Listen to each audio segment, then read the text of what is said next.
Good morning, Gibson family and friends, and any who might be tuning into this video. The day is starting out to be just beautiful, albeit a little windy and a little chillier than it's been the last couple of days, but sunny nonetheless, and I'm enjoying that. Today is Maundy Thursday. You know that, I think. I wonder if you know what the word Maundy means. Really, nothing that mysterious. It's from a Latin word that means commandment and refers to Jesus telling the disciples, "A new commandment I give to you: love one another." Comes right on the heels, pun intended, of Jesus washing the disciples' feet. And so we think about Maundy Thursday and we think about all the events that occurred, including that Passover meal, the Last Supper, and Jesus going to the Mount of Olives to pray. And as I look at that passage, and again, I'm using the passage from the devotional God's Big Easter Story. The passage is Luke 22, verses 39 through 62. And there are just a couple of verses that jump out to me when I read that. And again, I'll let you and as individuals or you with your family read the whole passage and think some more about that for yourselves. But a couple of things that just strike me. When Jesus is by himself, the text in verse 41 says, he withdrew about a stone's throw beyond them, knelt down and prayed. And then he prayed these words: Father, if you are willing, take this cup from me. Yet not my will, but yours be done. Makes me think about what we thought about yesterday with that Jewish practice of offering a cup, where the young man offers a cup of wine and says to the intended bride-to-be, "This cup is a new covenant in my blood. I love you. I devote my life to you. I commit my life to you." And isn't it interesting here, as the reality of what that means for Jesus gets closer and he feels it more deeply, he asks the Father, do I have to? Do I have to drink this cup? Is there any way that I cannot drink this cup? And so in that aloneness, Jesus feels the pressure. He feels the questions, and he maybe is experiencing a little bit of fear of what he'll have to go through.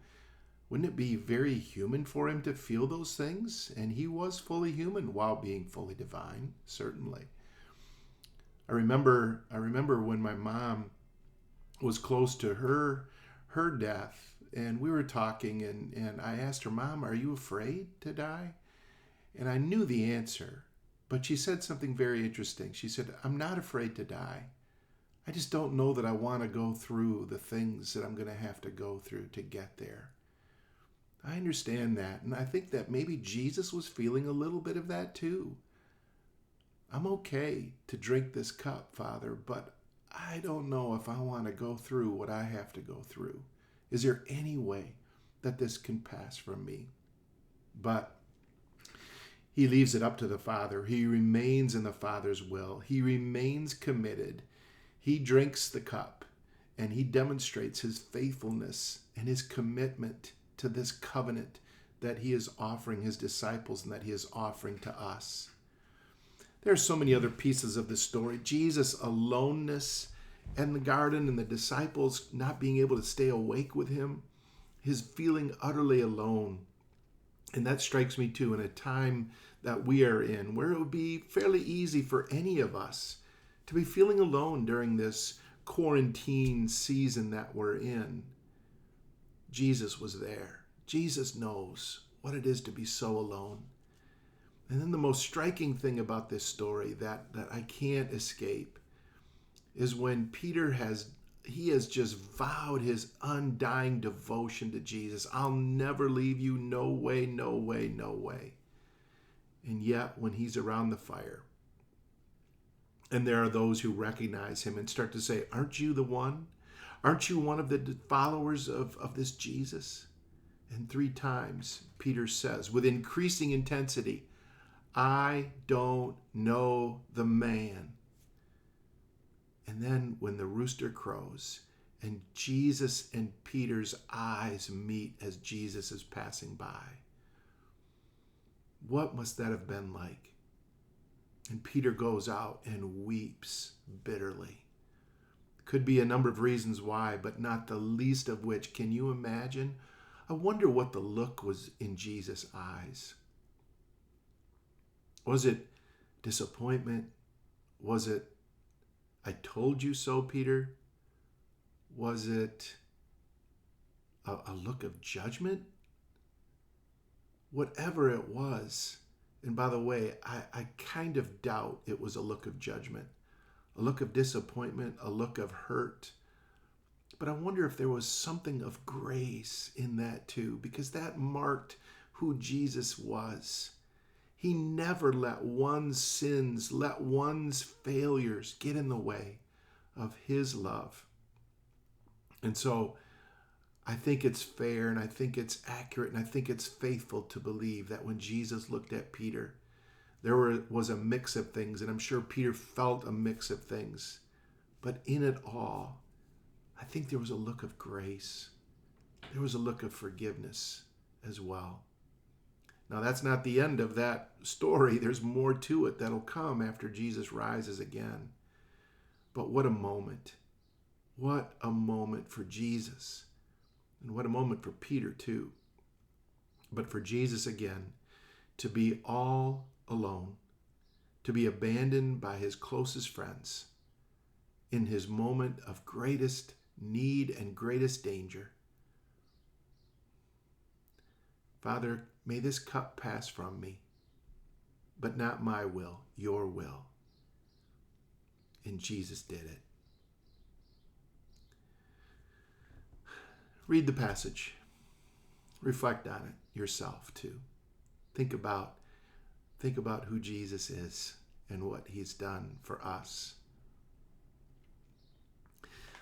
I'm going to be sending in this email another video, and whether you listen to this one and then right into that one, I would recommend giving yourself a little space, only because the other video, again, is my good friend David Mustard, one of my former students and colleague then, and now the director of faith formation at Holland Christian Schools. He's got a precious little family, and they did a little enactment, a little teaching of the Seder meal and what that meant to the Jewish community celebrating the Passover, and then how that links with communion and how we understand our experience of communion today as well. So I really recommend, and I really urge you to watch that video, and again, maybe give a little distance, only because in the timing of the story, that happens before what I'm talking about. But however you choose to do it is just fine. And also participate. I encourage you. I've been saying that in writing, but I really encourage you to participate with that Seder meal experience. It's not meant to be a spectator sport, so feel free to participate and use whatever you have in the house to participate in that activity. And then at the end of this email, you'll find a prayer, because very naturally that Seder meal, the Last Supper, brings us to our practice of communion. And we're in a physically distant time when we are not celebrating communion together. I know some churches are. We'll see how long this lasts. But for now, I don't think it's a bad thing for our hunger, not only our hunger to be together and to worship and serve together, but our hunger for the table, allowing that to grow during this season is not a bad spiritual thing either. And so I've included a prayer at the end of this email to follow that Seder meal video. And I encourage you to pray that prayer and asking God that without the physical elements present, that through our prayer and through our devotion, through our walking this journey of Holy Week, Passion Week, into Good Friday, into Holy Saturday, into Resurrection Sunday, that we will experience the nearness and the closeness of God, that he will feed our souls nonetheless, even while we're not experiencing that physical part of communion together. I long for that too. I'm looking forward to that.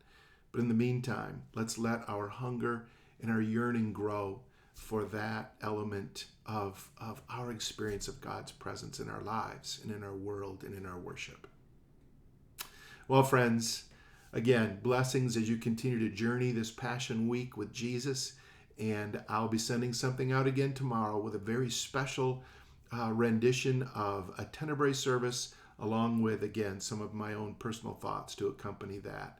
So, again, be well, blessings. I think of you, I pray for you, and long to be with you again in person. So, as always, friends, grace and peace. And until next time, so long.